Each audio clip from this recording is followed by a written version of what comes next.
Again was fulfilled the warning prophecy given 14 centuries before.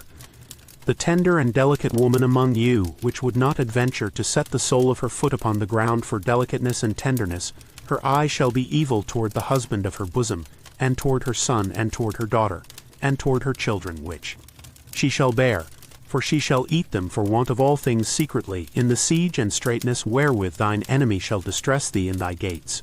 Deuteronomy chapter 28 verses 56-57. GC 32.1 The Roman leaders endeavored to strike terror to the Jews and thus cause them to surrender. Those prisoners who resisted when taken were scourged, tortured, and crucified.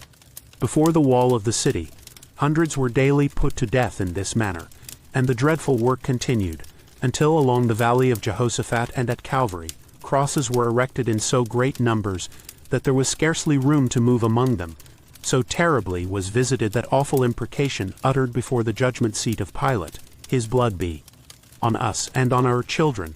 Matthew chapter 27 verse 25.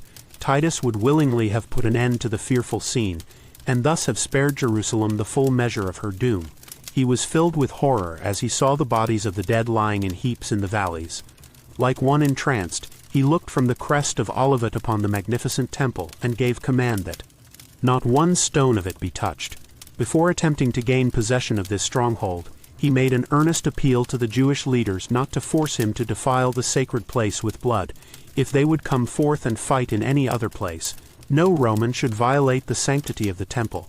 Josephus himself, in a most eloquent appeal, entreated them to surrender, to save themselves, their city, and their place of worship. If you like my video, share it and support this channel by following us.